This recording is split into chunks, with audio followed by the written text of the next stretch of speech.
పెంచిన కరెంటు ఛార్జీలకు వ్యతిరేకంగా రాష్ట్ర వ్యాప్తంగా బంద్ కొనసాగుతోంది. తిరుపతిలో బంద్ విజయవంతంగా జరుగుతోంది. ఉదయం నుంచి వైఎస్ఆర్ కాంగ్రెస్ పార్టీ ఆధ్వర్యంలో భూమన కన్నారెడ్డి నేతృత్వంలో జరుగుతున్నటువంటి బంద్ విజయవంతంగా కొనసాగుతుంది. ప్రధానంగా రాష్ట్ర ప్రభుత్వం పెంచినటువంటి విద్యుత్ ఛార్జీలకు వ్యతిరేకంగా ఇక్కడ చేపట్టినట్టు బంద్ విజయవంతంగా సాగుతుంది. ప్రజలు దీని బంద్ కు సహకరిస్తున్నారు. ప్రధానంగా మండు టెండర్లో కూడా గత వారం రోజులుగా తిరుపతిలో మండు టెండర్లు జరుగుతాయి. విపరీతమైన ఎండలు 41-42 డిగ్రీలు చేరుతున్నా కూడా అలాంటి మండు టెండర్లు లెక్క చేయకుండా దీక్షలు కొనసాగిస్తున్నారు. ఈ దీక్షకు సంబంధించి మన ఎమ్మెల్యే గారు మనతో పాటు ఉన్నారు. కొన్ని వివరాలు అడిగి తెలుసుకున్నాం. సార్, ఇప్పుడు ఎండ తీవ్రత ఎక్కువగా ఉంది. ఇలాంటప్పుడు దీక్ష కొనసాగుతుంది. ప్రజలు ఎట్లా జరుగుతుంది?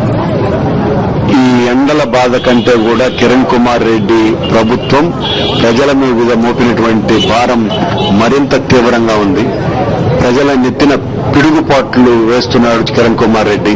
రాజశేఖర్ రెడ్డి గారి కష్టార్జితమైనటువంటి ప్రభుత్వం 5 సంవత్సరాలు ఏ రకమైనటువంటి ఛార్జీలు పెంచనని భరోసా ఇచ్చినటువంటి రాజశేఖర్ రెడ్డి గారి మరణం తర్వాత వచ్చినటువంటి ఈ కిరాతక కిరణ్ కుమార్ రెడ్డి ప్రభుత్వం ఇప్పటికి 27,000 కోట్ల రూపాయల విద్యుత్తు భారాన్ని ప్రజల మీద మోపి వాళ్ల జీవితాలతో చెలగాటమాడుతోంది.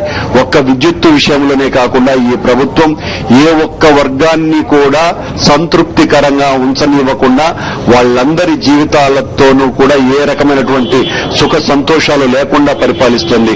ఈ ప్రభుత్వం పట్ల ప్రజలు చేత్కరించుకుంటున్నారు, ఏవగించుకుంటున్నారు. ఈ కంటక ప్రభుత్వం పడిపోవాలని కోరుకుంటుంటే ఈ కంటక ప్రభుత్వానికి మద్దతుగా నిలిచినటువంటి వ్యక్తి చంద్రబాబు నాయుడు తన 9 సంవత్సరాల పరిపాలన కాలంలో 8 సార్లు విద్యుత్తు రేట్లను పెంచి తిరుగుబాటు చేసినటువంటి వాళ్ల మీద కాల్పులు జరిపి